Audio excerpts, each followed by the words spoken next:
नमस्कार छात्राओं, आज हम हिंदी की द्वितीय वर्ष की कक्षा में हिंदी साहित्य में हिंदी नाटक का उद्भव और विकास के बारे में बात कर रहे थे। इससे पहले मैंने आपको इस वीडियो का पहला भाग भेजा था और आज मैं दूसरे भाग में आप लोगों को बता रही हूँ कि हमने हिंदी नाटक के उद्भव और विकास में पढ़ा था कि हिंदी नाटक का उद्भव भारतेंदु युग में हुआ था। भारतेंदु युग के बाद धीरे धीरे इसमें विकास हुआ और उसी युग में अन्य नाटककारों के द्वारा अन्य नाटक लिखे गए। उसके बाद द्विवेदी युग आया और द्विवेदी युग में किस प्रकार हिंदी नाटक ने अपना विकास किया, किस प्रकार फारसी रंगमंच आया और हिंदी रंगमंच पर अपना प्रभाव उसने स्थापित किया, तो धीरे धीरे हिंदी रंगमंच अपना प्रभाव खोने लगा था।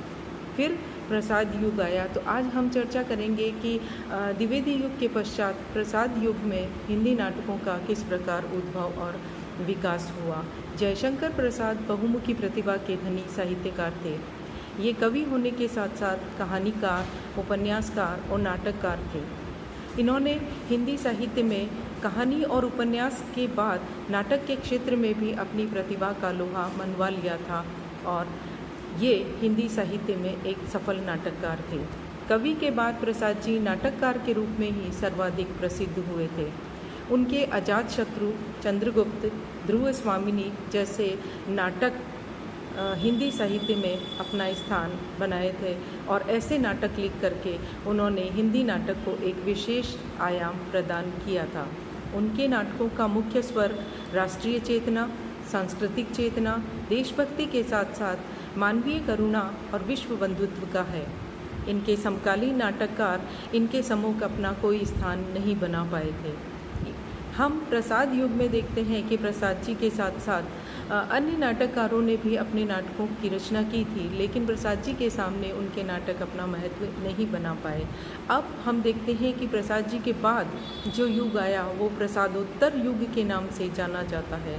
प्रसाद जी के काल से लेकर स्वतंत्रता प्राप्ति तक हिंदी नाटक कई धाराओं में विभक्त रहा। इसमें प्रसाद जी की नाट्य परंपरा का ही अनुसरण होता रहा। दूसरी ओर यथार्थवादी और सामाजिक समस्यामूलक प्रवृत्तियों के आधार पर भी नाटक लिखे गए थे। प्रसादोत्तर युग में हरिकृष्ण प्रेमी, चंद्रगुप्त विद्यालंकार, गोविंद वल्लभ पंत, वृंदावन लाल वर्म आदि नाटककारों ने ऐतिहासिक नाटक रचना की परंपरा को अक्षुण्ण रखा और निरंतर प्रयास किया कि हिंदी साहित्य में नाटकों की ये परंपरा बनी रहे। इस युग के नाटक ऐतिहासिक पृष्ठभूमि पर लिखे गए नाटक थे, पर उन्हें सामयिक आधार पर नए रंग में प्रस्तुत किया गया।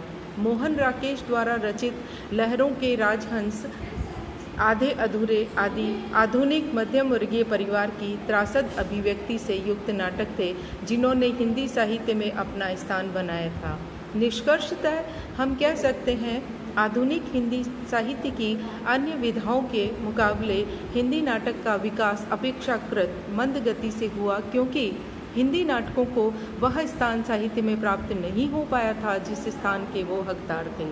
आगे आने वाले समय में इस विधा का धीरे धीरे अधिक क्षरण होना स्वाभाविक है, और क्योंकि रंगमंच के प्रति लोगों की या नाटक के प्रति लोगों की रुचि धीरे धीरे कम होती जा रही है और वे नाटक को वो समय नहीं दे पाते जिसका वह अधिकारी है, इसलिए हम कह सकते हैं कि आने वाले समय में इस विधा का क्षरण होना स्वाभाविक है, क्योंकि वास्तव में नाटक जो है वो रंगमंच पर प्रस्तुत होने के लिए ही लिखा जाता है, लेकिन वर्तमान में रंगमंच की तरफ दर्शकों का अधिक रुझान नहीं है। इसलिए हम कह सकते हैं कि नाटक अब वह स्थान प्राप्त नहीं कर पा रहा है जिस स्थान का वो अधिकारी है। तो हिंदी नाटक का उद्भव और विकास किस प्रकार हुआ और किन कालों में विभक्त हुआ, कैसे विकसित हुआ, ये मैंने आप लोगों को इन दोनों वीडियो के माध्यम से बताया है। नमस्कार छात्राओं, आज के लिए बस इतना ही।